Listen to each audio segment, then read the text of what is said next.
आज आपण पाहणार आहोत गव्हाच्या पिठाची करंजी। गव्हाचं पीठ घेतले, त्याच्यात 2 चमचे तेल आणि मीठ, गूळ अर्धी वाटी, 1 वाटी रवा, 1 वाटी खोबऱ्याचं खीस आणि हे आपलं खसखस, 3 इलायची, थोडंसं जायफळ किसून घ्यायचं, थोडेसे बदाम बारीक करून घ्यायचे।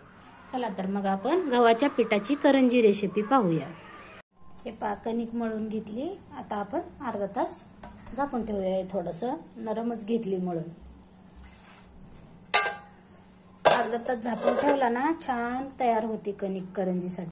आपण सारणाची तयारी करूया। गॅस चालू करून कढई ठेवली, 2 चमचे तूप घालून घेऊया। आपलं घरगुती तूप आहे। यात आपण रवा भाजून घेऊया लालसर। आपला 1 वाटी रवा आहे ना, आपण टाकून घेते याच्यात। मस्त खमंग वास सुटेपर्यंत भाजून घेऊया आपण रवा।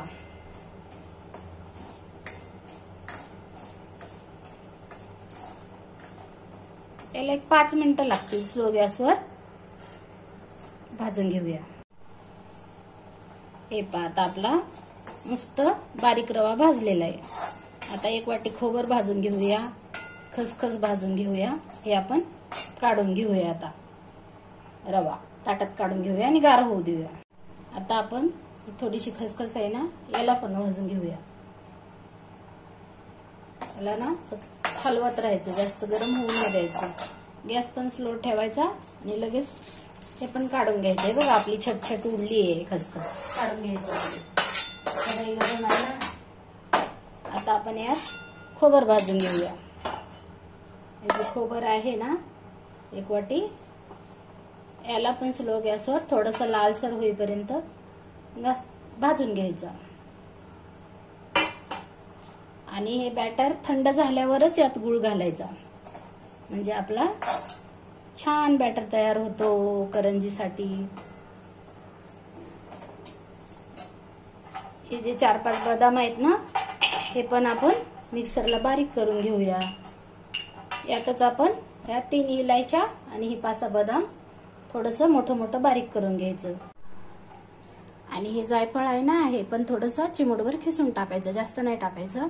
हे पहा, आपला आता खोबरा छान लाल झालाय। आता याला गार होऊ देऊया, गॅस बंद करून घेऊया।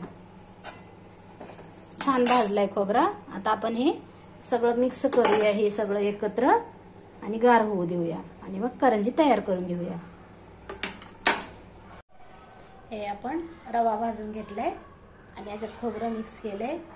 तर यातच आपण गूळ पण टाकूया आणि जे हे आपण केलंय ना मिक्सरच्या भांड्यामध्ये, हे पण टाकून घेऊया। बदाम, इलायची आणि थोडंसं चिमूटभर जायफळ बारीक करून घेतले।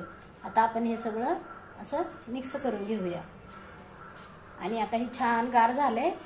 आता आपण कणिकचे गोळे करून छानपैकी करंजी तयार करून घेऊया।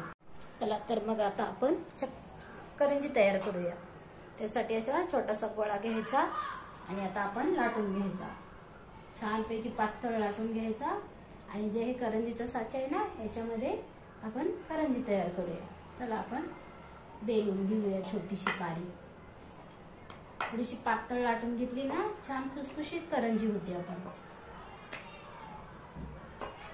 हे पहा, छान लाटली गेली। आता आपण याला साईडून अशी पातळ लाटून घ्यायची आणि गोल असं पाणी आहे ना, असं बोटाने लावून घ्यायचं। असं छानपैकी लावलं ना, आपली करंजी फुटत नाही। आता आपण याच्यात सारण भरून घेऊया। हे साईडने पाणी लावले। हे पहा, आपण अशा प्रकारे तयार करून घेतलेल्या आहेत करंज्या। आता हे आपण तळून घेऊया। हा जो साचा आहे ना, याला आपण असं तेल लावूया, म्हणजे आपली करंजी याला चिटकणार नाही।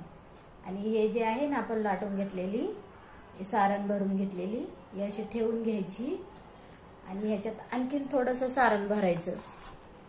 हे साच्यावर ठेवून घेतली ना, आणि या साईडनी ना जरासं पाणी लावायचं, म्हणजे फुटणार नाही। आणि ही अशी करून घ्यायची आणि हे थोडंसं असं दाबून घ्यायचं, म्हणजे आपलं सारण बाहेर नाही येणार। आणि हे मग आता साचा बंद केला, असा दाबून घेतला आणि हे वरती उरलेलं पीठ असं आपण काढून घ्यायचं आणि बघा आपली आता करंजी छान तयार होईल. या आपण पूर्ण करंज्या ना अशा निघतात, अशी काढून घ्यायची व्यवस्थित. ही पहा आपली करंजी खूप छान निघाली ना. तर ह्या करंज्या आपण तळून घेऊया.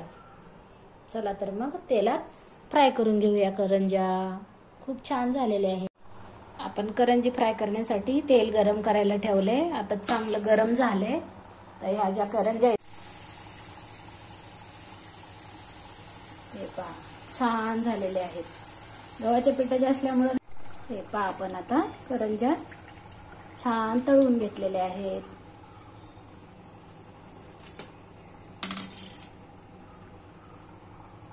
गव्हाच्या पिठाच्या करंज्या माझ्या आवडल्या असतील तर माझ्या व्हिडिओला लाईक करा, शेअर करा, सबस्क्राईब करा. थँक्यू. तयार आहेत आपल्या करंज्या.